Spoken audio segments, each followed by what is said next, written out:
Welcome back to another episode of Combat Step. Before we delve into the depths of the multiverse, continue supporting our channel in its quest to bring you more thrilling content. By becoming a patron supporter, you'll gain access to exclusive perks and help us continue to create top-notch videos. Be sure to use our Dragon Shield and Ink Gaming affiliate links in the description when you purchase your next set of products.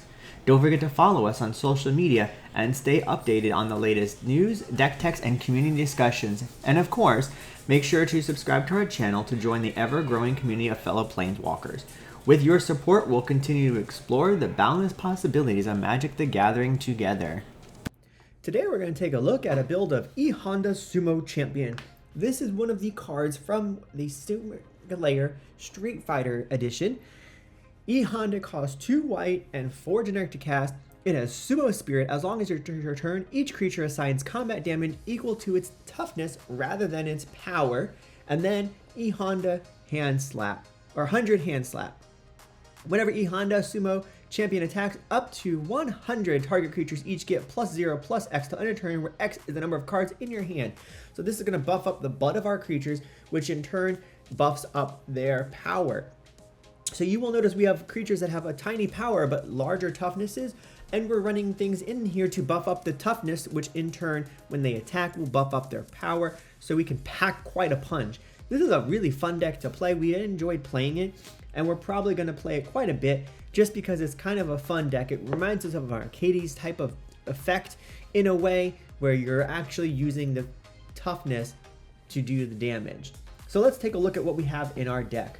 We do run Walking Ballista because this is a combo piece with Heliod, so if anything, we have a win con without doing combat damage and without revolving around our commander.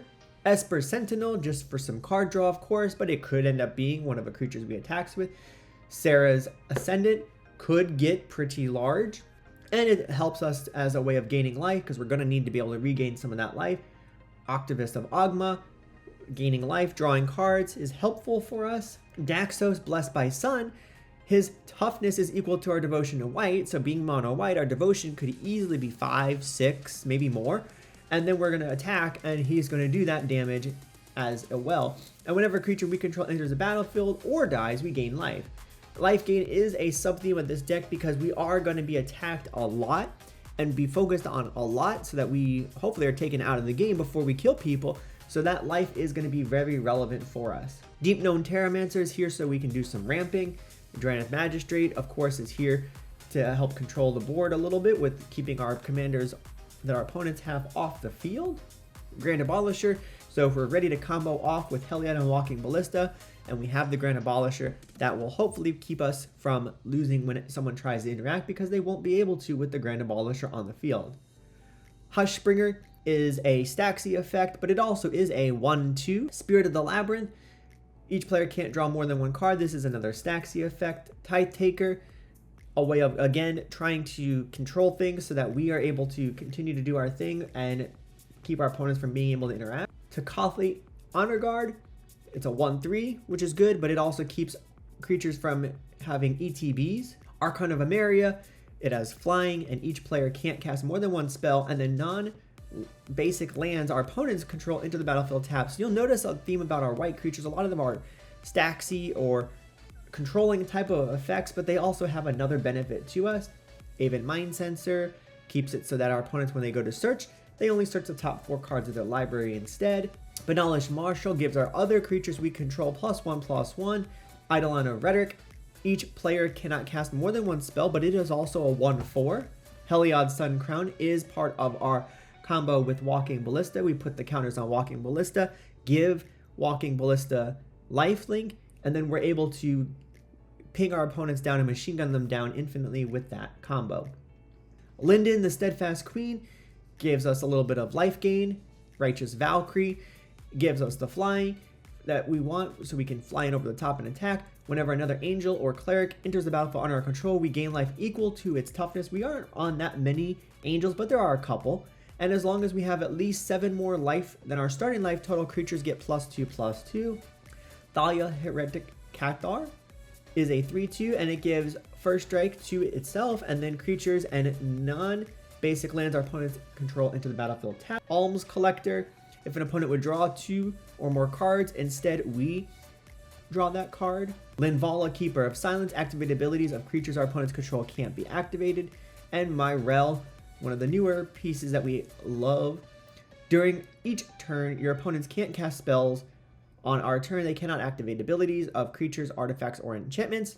And then, whenever Myrel attacks, we create X11 color soldier artifact creature tokens where X is the number of soldiers. Again, we're not on that many soldiers, but it is helpful to have that possibly as the game goes on. Instants are pretty significant in this deck because we want to be able to interact, have blocks declared or not declared, and then we pump up and get in more damage. So we run Alley Evasion, which is going to buff up our creature or return a creature to our hand if they try to do something to it. Demystify is a destroy target enchantment. Emerge Unscathed gives one of our creatures protection, and then it has rebound so we can cast it again next turn. Enlightened Tutor, of course, to tutor up and search for something. God's Willing gives protection, and we scry 1. Protection is going to be very key because they are going to try to remove key pieces of our deck, and being able to give it protection in response would fizzle their spell.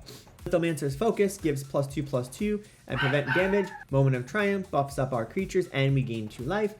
Of course, Path to Exile is here.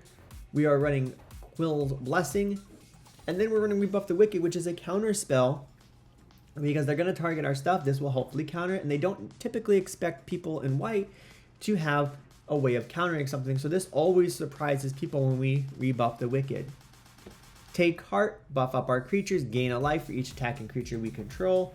Adamant's Will, same thing, and we gave our creatures indestructible. A creature indestructible. Aegis of Heavens is really good. We give a target creature +1/+7, so this is going to pack quite the punch when we pick that creature. Beaming Defense gives a creature +2/+2 and hexproof. Disenchant is a nice removal for us. Glorious Charge gives all of our creatures +1/+1. Moment of Heroism gives a target creature +2/+2 and lifelink, which is good. Pride of the Conquerors, it has Ascend, which means if we have 10 or more permanents, we get the City's Blessing the rest of the game, which should be pretty easy for us. And then creatures we control get +1/+1, but if we have the City's Blessing, they get +2/+2 until end of turn instead. Rally of Wings, we untap our creatures, they get creatures that we control with flying get +2/+2 until end of turn. Refuse to Yield gives a creature +2/+7 and untapping it, so that's going to pack quite a punch. Ritual of Hope gives all of our creatures +1/+1, and then it has Coven. If we control 3 or more creatures with different powers, they instead would get +2/+1. Shelter gives protection and draw a card. Show of Valor gives a creature +2/+4 to end of turn. Tandem Tactics, we choose 2 creatures and they get +1/+2 to end of turn, and we gain a little bit of life. Ancestral Steel is great because it has Storm. We could cast a couple of spells, and then this would get copied based on the number of times that we have cast spells this turn. Bar the Door gives all of the creatures +0/+4. Borrowed Grace can give a creature, all of our creatures, +2/+0. Fortify also does the same thing. We don't run any sorceries in this deck, but we are running a couple artifacts, mostly mana rocks as you would expect. But then we do run things like Grafdigger's Gate to try to slow down some of those graveyard recursion decks that we might be up against. Pithing Needle, we want to maybe name something that's going to stop other things or possibly a combo. So if someone's playing like Kinnan, for example, we could name Kinnan so they can't activate it, or Thrasios to try to slow down some of the value that they're getting. And Torpor Orb, creatures entering the battlefield don't cause abilities to trigger. So another stacks piece that, again, we're a slower deck, so we're trying to slow down our opponents and bring them down to our level, which is why we run so many of the stacksy creatures and effects in the deck. Enchantments, Deafening Silence. Each player can't cast more than 1 non-creature spell. Blind Obedience is going to have our artifacts and creatures that the opponents control into the battlefield tapped. Luma Threadfield gives creatures that we control +0/+1. And then, of course, we're running Smothering Tide. Our lands are pretty basic. We're running the fetch lands and then, of course, just a bunch of plains. Nothing too crazy with our lands. If you have experience playing E-Honda and there are other cards that you would recommend that synergize well with E-Honda, or you've just played against it and want to share how the deck has functioned for you, please let us know for the comments below. We would love to hear your experiences with E-Honda and things that you may recommend that we did not think of.